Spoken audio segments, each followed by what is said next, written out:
안녕하십니까. 조갑제TV 시청자 여러분, 저는 조갑제닷컴의 조세별입니다. 지금 시각은 2021년 3월 30일 자정을 넘긴 0시 30분입니다. 자, 29일 밤 10시 40분부터 서울시장 양 후보 사이의 첫 TV 토론회가 있었습니다. 민주당의 박영선 후보, 국민의힘 오세훈 후보 사이의 양자 대결 토론회가 MBC에서 열렸는데요. 혹시 잘 보셨습니까?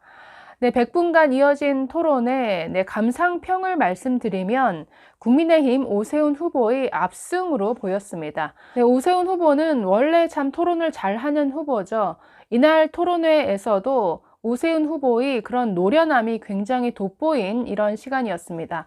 박영선 후보 측에서는 내곡동 땅 문제를 가지고 오세훈 후보에게 굉장히 공세적으로 질문을 했는데 역시 땅 투기냐 아니냐 하는 본질은 사라지고 거짓말 프레임을 가지고 공격을 했습니다.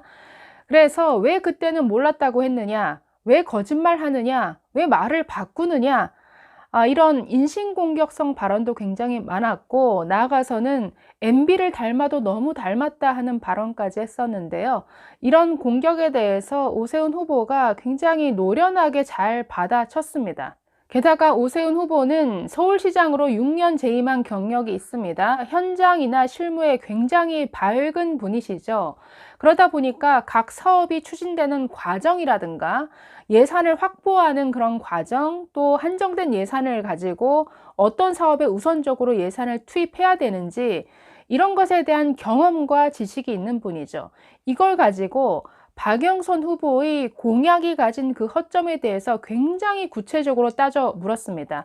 이에 대해서 박영선 후보는 제대로 답변하지 못했습니다. 그러다 보니까 박영선 후보가 내세우는 공약들이 뭔가 재원 마련 대책이나 이런 구체성, 현실성이 떨어지는 것 아니냐 하는 이런 인식을 시청자들에게 심어주기 쉬웠다라는 거죠. 그래서 결과적으로 이번 토론은 누가 뭐래도 오세훈 후보의 압승이었다, 이렇게 평가하고 싶습니다. 자, 이번 토론회에서 오세훈 후보가 압승인 이유는 4가지 정도로 요약해 볼 수 있겠습니다. 자, 첫 번째는 앞에도 말씀드렸지만 상대방 공약의 허점에 대해서 예산을 가지고 그리고 현실성이 있느냐 없느냐를 가지고 굉장히 잘 따져 물었는데 박영선 후보 제대로 답변 못했습니다.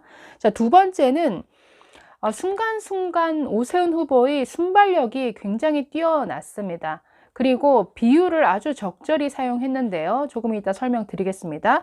자, 세 번째는 박영선 후보는 네거티브 전략으로 오세훈 후보를 공격했는데 그게 잘 먹히지 않았습니다. 특히 내곡동 땅 문제에 있어서 거짓말 프레임으로 공격을 했지만 글쎄요, 별로 효과를 거두지 못한 것 같습니다. 네 번째는 양 후보의 공약이었는데요. 공약을 양 후보가 똑같이 얘기했지만 훨씬 오세훈 후보의 공약이 아주 구체적이었고 훨씬 현실성 있게 와닿았다라는 거죠. 그래서 이 4가지 면에서 모두 오세훈 후보가 압승이었다라고 평가해 보겠습니다. 자, 이 4가지 점을 좀 더 구체적으로 살펴보겠습니다. 자, 첫째, 오세훈 후보는 박영선 후보 공약의 어떤 허점에 대해서, 현실성이 떨어지는 부분에 대해서, 그리고 재원 마련 대책이 굉장히 없는 부분에 대해서 하나하나 따져 물었습니다. 자, 예를 들어서 박영선 후보는 재난지원금을 1인당 10만 원 지급하겠다라고 공약을 했는데요. 이거 재원 마련 어떻게 할 거냐라고 물었습니다. 박영선 후보 결산 잉여금이 있다. 연간 1조 3,500억 원이 남는다. 그래서 1조를 소상공인에게 디지털 화폐식으로 지급하겠다라고 했는데, 자, 이에 대해서 오세훈 후보 판넬까지 준비해서 따져 묻습니다. 지금 재난지원금뿐만 아니라 박영선 후보가 지금 공보물에 담은 공약만 해도 100개가 넘는다. 이 중에서 아주 대표적인 공약 10개만 추려서 우리가 각 사업에 소요되는 예산을 계산을 해봤더니 연간 15조 정도가 들더라. 도대체 이거 재원 마련 어떻게 할 거냐라고 물었습니다. 자, 여기에 대해서 박영선 후보는 가능하다라고 대답은 했지만 어떻게 가능한지에 대해서 구체적인 해법은 제시하지 못했습니다. 오히려 오세훈 후보는 지금 서울시에서 홈페이지를 통해서 공개하고 있는 그 예산 내역을 보면 지금 겨우 예산 절감을 해서 마련할 수 있는 재원이 현재 2.5조 정도 되는데 지금 15조가 넘는 사업을 공약으로 들고 나오면 이것은 너무 허황된 공약 아니냐라고 이렇게 반박을 다시 했습니다. 그러면서 재원 마련하겠다라는 계산이 처음부터 잘못됐다. 지금 이 정도 사업을 추진하려면 결국 서울시가 빚을 내야 한다는 이런 얘기인데 너무 현실성이 떨어진다라고 지적을 했습니다. 또 한 가지 예를 들었던 게 박영선 후보의 대표 공약이죠. 서울시를 21개 클러스터로 나누어서 21분 도시를 만들겠다라는 공약이었는데, 자, 거기에 대해서도 재원 마련 대책이 없다라고 지적을 합니다. 그러면서 뭘 예로 들었냐면 박영선 후보가 각 21개 그 클러스터마다 뭔가 수직 정원을 만들겠다라는 공약을 들고 나왔습니다. 네, 사진으로 보시는 저런 건물을 짓겠다라는 것이죠. 그래서 저런 건물을 지어서 아주 산소 공급이 원활하게 되는 건강한 도시를 만들겠다라는 그런 내용이 들어가 있는데, 오세훈 후보는 또 예산 질문을 합니다. 저런 건물 짓는데 얼마 들 거라고 생각합니까? 약 3천억에서 5천억 정도 든다라고 생각하는데 저것을 21개에 다 하나씩 짓겠다라고 한다면 도대체 얼마가 드는 것이냐. 그리고 실제로 저런 건물을 지었던 중국의 사례를 보면은 너무 모기가 들끓거나 실제로 저런 건물 안에 있는 정원 관리가 안 돼서 결국 사람이 살지 못하는 이런 공간이 되어 버렸는데 그런 현실성에 대해서도 지적을 했습니다. 이뿐 아니라 저런 사치스러운 건물을 지을 바에는 예산의 어떤 우선 배분에 있어서 차라리 저 돈을 가지고 어려운 소상공인을 먼저 이 시기에는 지원하는 게 맞지 않겠느냐. 이런 어떤 현실성 있는 지적을 했는데 이에 대해서 박영선 후보 제대로 답변 못했습니다.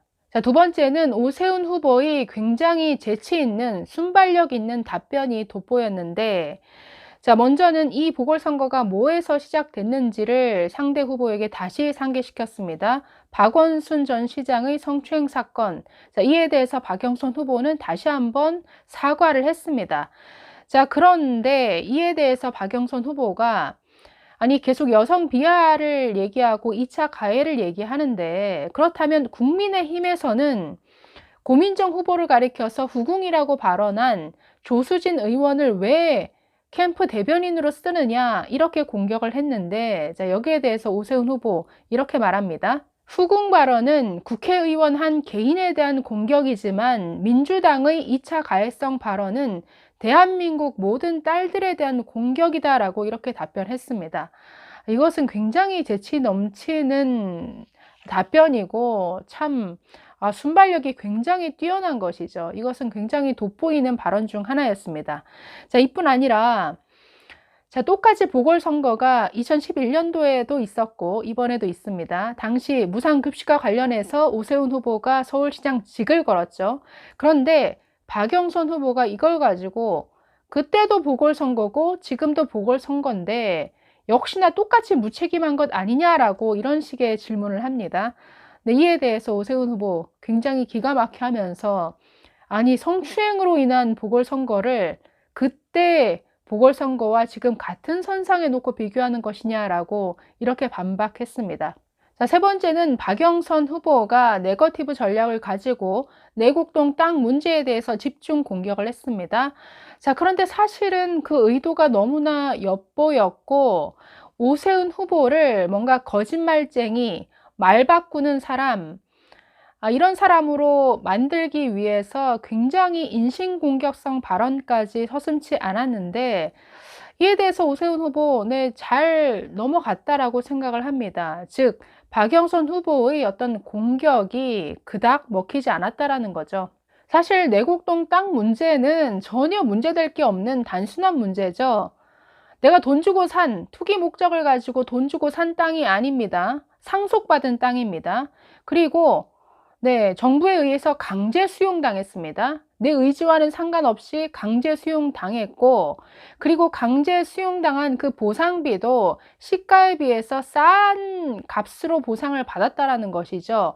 만약에 당시에 수용당하지 않고 지금까지 놔뒀다면 훨씬 더 큰 돈을 벌 수 있었겠죠. 이걸로 모든 설명이 끝나는 사실 문제인데, 이걸로 먹히지 않다 보니까 지금 민주당은 당시에 무슨 뭐 이게 국장 정결이었느냐 아니었느냐, 당시 알았느냐 몰랐느냐, 왜 몰랐다고 했느냐, 어떻게 모를 수가 있느냐, 왜 말을 바꾸느냐, 이런 공세만 취하죠.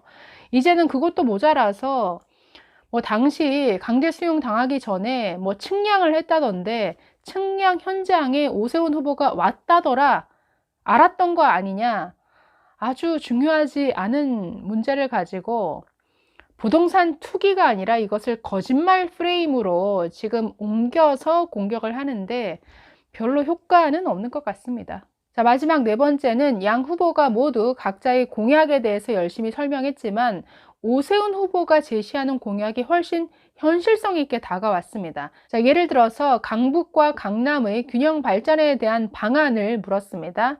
자, 이에 대해서 오세훈 후보는 이렇게 대답합니다.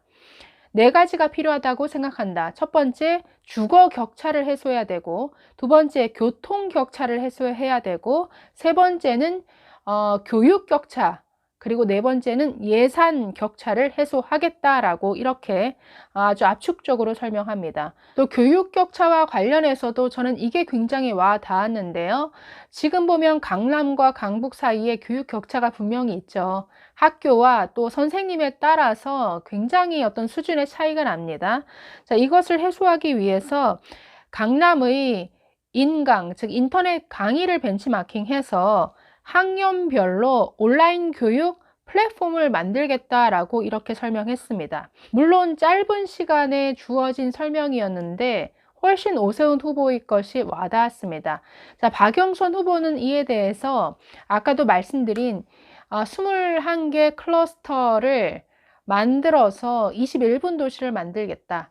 21분 안에 모든 뭐 쇼핑, 산책, 교육, 뭐 의료 이런 것들이 다 해결되는 21개 클러스터를 만들겠다. 그래서 더 건강한 도시를 만들겠다라고 제시를 했습니다. 물론 이것도 뭐 좋은 공약입니다만은 이에 대해서 오세훈 후보가 아까도 설명드린 어떤 예산상의 문제를 굉장히 하나하나 따져 물으면서 뭔가 어떤 공약의 현실성이 굉장히 퇴색되어 버리고 말았습니다. 네, 그래서 오늘의 토론회는 오세훈 후보의 어떤 노련함과 순발력, 그리고 과거 행정 경험이, 실무적 경험이 훨씬 돋보인, 그래서 오세훈 후보가 훨씬 토론을 잘한 이런 토론회로 평가해 보고 싶습니다. 물론 박영선 후보도 말은 잘했습니다. 그러나 어떤 네거티브 전략으로 공격을 하는 데 있어서 오히려 초조해 보였고, 역시나 뭔가 오세훈 후보의 어떤